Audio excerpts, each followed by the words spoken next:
Chronicon Mundi.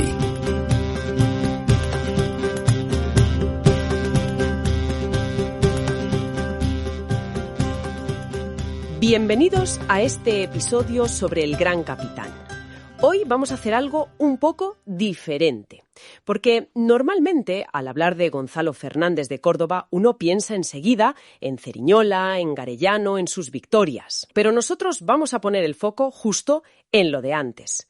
La idea hoy es desentrañar esa madeja política, ese lío increíble que era la Italia de finales del siglo XV. Queremos entender qué pasaba allí, qué tableros se encontraron los reyes católicos para decir: tenemos que enviar a nuestro mejor general. No se puede entender la figura del gran capitán sin comprender por qué fue allí. Italia en ese momento no era un país. No. Era un concepto geográfico. Un hervidero de estados, alianzas que cambiaban cada 2 por 3, rivalidades de siglos. Lo que vamos a ver hoy es el origen de un conflicto que, venía de muy atrás. Es como colocar las piezas en el tablero antes de empezar la partida. Y es un escenario, la verdad, fascinante. Así que, si te parece, empecemos por ahí. Dibújame ese mapa de la Italia de mediados del siglo XV. Cuando dices que no era un país, ¿qué era exactamente? Pues imagínate un puzzle. Un puzzle con más de 20 piezas, todas distintas, y ninguna encaja bien con la otra. Me lo imagino. Eso era Italia. Tenías repúblicas comerciales riquísimas como Venecia, Florencia, ducados potentísimos como Milán, y luego los estados pontificios, que eran un reino en sí mismos. Con el Papa, como rey, vaya. Y al sur, el gran reino de Nápoles. Todos soberanos, todos independientes, y todos vigilándose de reojo para que el vecino no se hiciera demasiado fuerte. Un equilibrio de poder basado en la desconfianza. Suena a conflicto constante. Y lo era. Pero en 1454, 5 de las piezas más grandes de ese puzzle intentaron algo bastante novedoso. El Ducado de Milán y la República de Venecia, que estaban agotados de pelear entre ellos, pues firman el Tratado de Lodi. Y lo interesante es que un año después, en el 55, se unen Florencia, Nápoles y los estados pontificios. Y ahí nace la Liga Itálica. Montaron una especie de OTAN a la italiana. Suena muy moderno. En cierto modo lo era, sí, pero con matices. No era tanto una alianza para atacar, sino un pacto de no agresión. Un nos respetamos las fronteras. Y sobre todo, un nuestros problemas los resolvemos entre nosotros. Y había una cláusula clave: nada de potencias extranjeras. ¿Y eso que suena tan bien llegó a funcionar? Sorprendentemente sí. Durante casi 40 años, la Liga Itálica trajo una paz. Una paz relativa a la península. 40 años en esa época es muchísimo tiempo. Es una vida entera. Y aquí viene lo fascinante. Esos 40 años, de 1454 a 1494, coinciden pero al milímetro con la explosión del 400, con el apogeo del Renacimiento. O sea que lo que estamos diciendo es que genios como Leonardo, como Botticelli, todo ese esplendor floreció gracias a un acuerdo político que era, en realidad, muy frágil. Exactamente. La paz, aunque precaria, permitió que el dinero fuera al arte y no solo a los mercenarios. Pero claro, la Liga tenía una debilidad. Se basaba en la buena fe. En el momento en que una potencia de fuera, con un ejército muy superior, decidiera que ese pacto no iba con ella, todo se vendría abajo. Y supongo que eso es exactamente lo que pasó. En 1494, el rey Carlos VIII de Francia, que era joven, ambicioso, cruza los Alpes con un ejército que era una pasada, con la mejor artillería de la época. ¿Y a qué iba? Su objetivo era reclamar el trono de Nápoles. Decía que tenía unos derechos dinásticos antiguos. Y la Liga Itálica, pues se demostró inútil. Nadie pudo o nadie quiso hacerle frente. Esta invasión es la chispa que lo incendia todo, y la razón por la que se pide ayuda a España. Vale, aquí hay que hacer una pausa, porque la pregunta es evidente. ¿Qué derechos decía tener Francia sobre un reino del sur de Italia? Y por otro lado, ¿por qué a los reyes católicos les importaba tanto lo que pasara en Nápoles? Para entenderlo, hay que irse 2 siglos atrás, al siglo XIII. El Papa, en sus líos con los emperadores alemanes que gobernaban allí, le ofrece la corona de Nápoles y Sicilia a Carlos de Anjou. Hermano del rey de Francia. El mismísimo hermano de San Luis, rey de Francia. Carlos invade en 1266 y establece una dinastía francesa, la Angevina, en el sur de Italia. Ya tenemos la pieza francesa en el tablero. ¿Y cómo entra Aragón? Por un matrimonio. El rey Pedro III de Aragón se casa con Constanza, que era la heredera de los derechos de la dinastía alemana anterior, así que él se consideraba el heredero legítimo. La situación era un polvorín. ¿Y explotó? Vaya si explotó. En 1282, en las famosas Vísperas Sicilianas.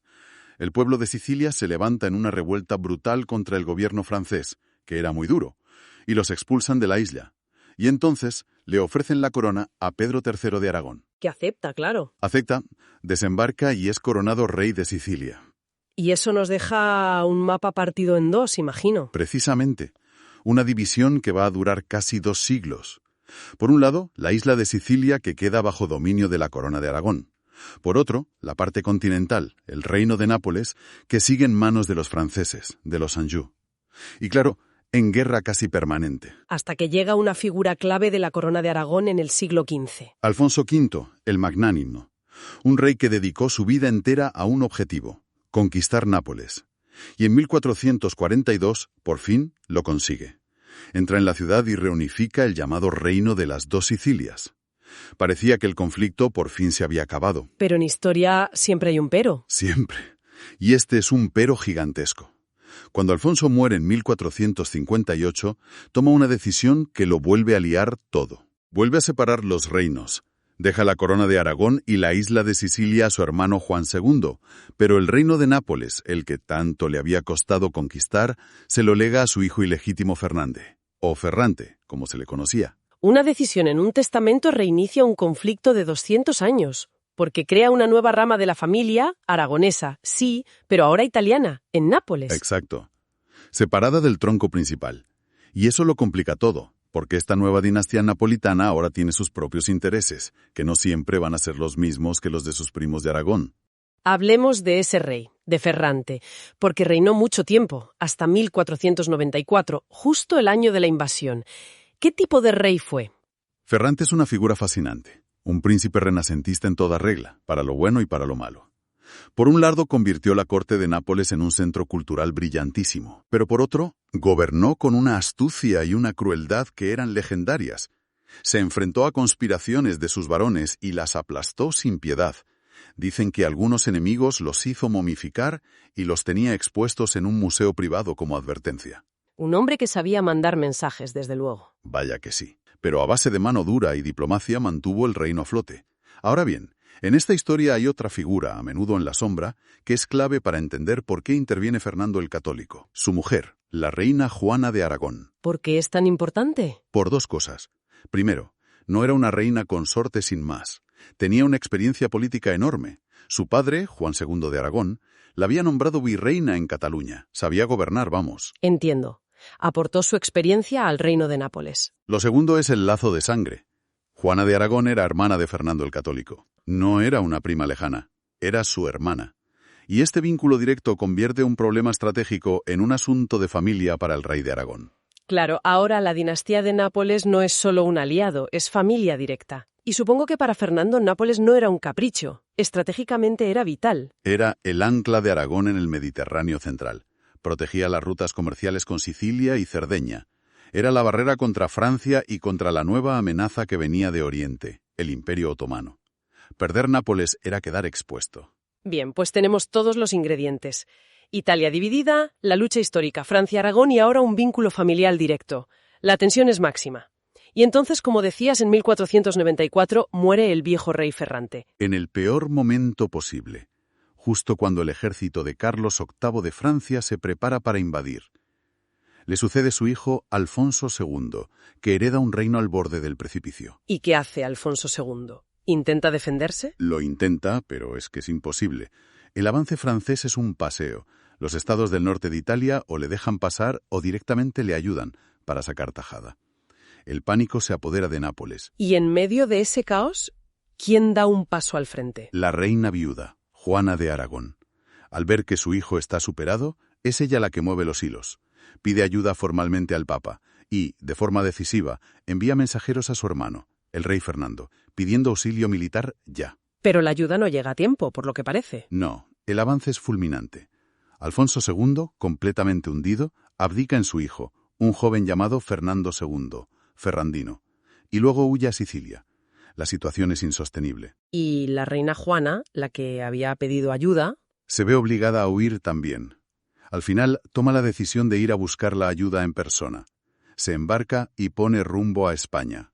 ya no es un embajador enviando un informe, es una reina en el exilio, llegando a la corte de su propio hermano para rogarle que salve el reino de su familia. En julio de 1495, Juana llega a la corte, que estaba en Granada. La política internacional de repente se vuelve algo muy personal. La presión sobre Fernando el Católico tuvo que ser enorme. Ya no podía mirar para otro lado. Y esa petición de su hermana es el detonante final. La decisión está tomada. De acuerdo, la decisión está tomada. Hay que intervenir. Y ahora viene la gran pregunta. ¿A quién pones al mando de algo tan gordo? Pues la lógica de la época te dice una cosa. Un grande de Castilla. Un grande de Castilla, uno de los nobles más poderosos del reino. Era la opción segura, la que respetaba, digamos, el orden establecido. Y de hecho ese era el plan original, ¿no? Sí, ese era el plan. Las fuentes apuntan a un nombre muy concreto. Fadrique Álvarez de Toledo, el segundo duque de Alba, una de las figuras más poderosas de toda Castilla. Sin duda. Todo estaba listo para que él asumiera el mando de las fuerzas de tierra. Pero aquí viene el misterio. Las crónicas son muy escuetas. ¿Qué dicen? Simplemente que, a la hora de la verdad, no llegó a embarcar. Así, sin más. ¿Se sabe por qué? ¿Fue una disputa, una enfermedad, un desacuerdo de última hora? No se sabe a ciencia cierta. Es uno de esos puntos grises de la historia. Podemos especular, claro, quizá un desacuerdo sobre el alcance de su autoridad, o que los reyes en el último momento pensaron que un gran noble, con su propia agenda política, no era la persona ideal para una misión que exigía obediencia ciega. Y su ausencia crea un vacío de poder. Que abre la puerta a una de las decisiones más audaces y trascendentales de los reyes católicos. Y en ese vacío entra Gonzalo Fernández de Córdoba, que comparado con el duque de Alba era, casi un segundón en la escala nobiliaria. No era duque, no era un grande de España, era un militar profesional. Imagina el impacto en la corte. Claro. Apartas al gran duque de Alba, con todos sus títulos, y nombras a un hombre cuyo principal aval es su talento, su experiencia. 10 años forjándose en la guerra de Granada. No solo como soldado, sino como un negociador brillante. Los reyes no estaban eligiendo un título, estaban eligiendo una hoja de servicios. Apostaban por el mérito, por encima del linaje. Y la confianza que depositan en él es ciega. Absoluta. La forma en que se lo comunican es casi de leyenda, ¿verdad? Sí. Hay un pasaje en una crónica que es revelador. No es una orden fría, burocrática. Las fuentes dicen que le rogaron y mandaron que preparase el ejército. Y le dan una justificación que es casi una profecía. Le dijeron literalmente que él solo había nacido para domar la soberbia de los franceses. O sea, no solo te dan el mando, te dicen que eres el elegido, el único que pueda hacerlo. Es una presión brutal, sí. Pero también es una herramienta de gestión psicológica increíblemente astuta. ¿En qué sentido? Por un lado, le da una autoridad moral inmensa frente a otros nobles que podrían considerarse sus iguales. Si dudas de él, dudas del juicio de los reyes. Y por otro lado, le ata a la misión. Es un contrato personal, no solo profesional. Los reyes ven en él la herramienta precisa para un enemigo muy concreto. Vale, ya tienen al hombre, un líder de su confianza con un mandato casi divino. Pero un general sin ejército no es nada. Ahora toca construir la maquinaria de guerra. Y las fuentes hablan de un esfuerzo de financiación ingente que no admitía demoras. Vamos a meternos en esa sala de máquinas.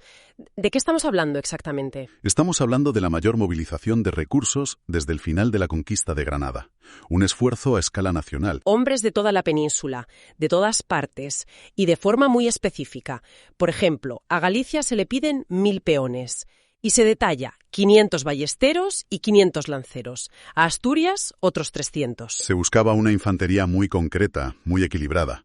Muchos de ellos veteranos de Granada. Y a todos esos hombres hay que juntarlos, equiparlos y, lo más difícil, llevarlos por mar a cientos de kilómetros. Eso necesita una flota enorme. Una flota que además se organiza a contrarreloj. Y aquí se ve una planificación muy sofisticada, porque no lo concentran todo en un único punto. Eso habría sido un cuello de botella. Se organizan 2 flotas principales, y de forma simultánea. La más importante, la del Mediterráneo, se reúne en Alicante, Cartagena y Málaga. Al mando, el almirante Galcerán de Requesens. Esa lleva el grueso del ejército. ¿Y la segunda flota? La segunda se prepara en el Cantábrico, puertos vascos, cántabros, al mando Juan de Lescano. Y esta tenía un doble propósito. ¿Que no era solo transportar tropas? No. Por un lado sí, recoger gente y suministros del norte. Pero por otro, y esto es crucial, actuar como una fuerza de disuasión. Su presencia en el Cantábrico obligaba a los franceses a vigilar sus propias costas atlánticas. Les impedía concentrar todo su poder naval en el Mediterráneo. Es una operación logística y una maniobra estratégica a la vez, muy inteligente. Mucho. Hablamos de hombres y barcos, pero una de las grandes ventajas de Francia en su primera campaña había sido la artillería. ¿Cómo se preparó España para eso? Ese fue uno de los puntos centrales. Sabían que no podían competir en número con las bombardas francesas, que eran enormes, lentísimas, pero... devastadoras contra los muros. Exacto. La estrategia española fue la innovación. En lugar de hacer cañones más grandes, se dio la orden de fabricar un nuevo tipo de artillería. ¿Diferente en qué? Piezas de bronce, mucho más ligeras, más móviles, que se pudieran mover con la infantería en el campo de batalla. No buscaban derribar muros, buscaban destruir formaciones enemigas en campo abierto. Es una respuesta táctica diseñada específicamente contra el ejército francés. No se dejó nada al azar. Todo esto suena increíblemente caro. Acababan de salir de una guerra de 10 años contra Granada que había vaciado las arcas. ¿De dónde salió todo ese dinero con tanta urgencia? El esfuerzo financiero fue brutal. Se recurrió a todo, impuestos extraordinarios, contribuciones de la Iglesia y, sobre todo, préstamos. Banqueros. Grandes banqueros internacionales, sí, principalmente genoveses y florentinos, que eran los primeros interesados en que los franceses se fueran de Italia. La orden de los reyes fue clara. El dinero no podía ser un problema. Se pagó lo que hiciera falta. Entendían que el coste de no actuar sería, a la larga, infinitamente mayor. Entonces, si juntamos todas las piezas, lo que tenemos es una crisis internacional, una decisión audaz de apostar por el talento por encima del linaje y una movilización total de los recursos del reino, hombres, barcos, tecnología, finanzas. Es que lo que es fascinante es que estamos viendo casi en tiempo real el nacimiento del sistema militar que va a dominar Europa durante el siguiente siglo y medio. Es la base de todo, es la combinación de una voluntad política de hierro, una capacidad de movilización de un Estado que se está modernizando y la pieza clave, la elección de un líder profesional. Esta preparación tan meticulosa es el cimiento invisible sobre el que Gonzalo de Córdoba va a construir sus victorias. Su genio es innegable, pero... Pero ese genio pudo brillar porque se apoyó en toda esta formidable maquinaria. Exactamente. El reino entero se puso a su disposición. El escenario, por tanto, está listo. El hombre y su ejército, forjado con el esfuerzo de todo un reino, están a punto de zarpar hacia Sicilia para cambiar el curso de la guerra. Gracias por habernos acompañado en este análisis. Si este contenido resulta de interés, la mejor forma de apoyarnos es seguirnos en la plataforma de escucha o dejar un comentario. Nos ayuda a seguir creando estas exploraciones. Hasta la próxima.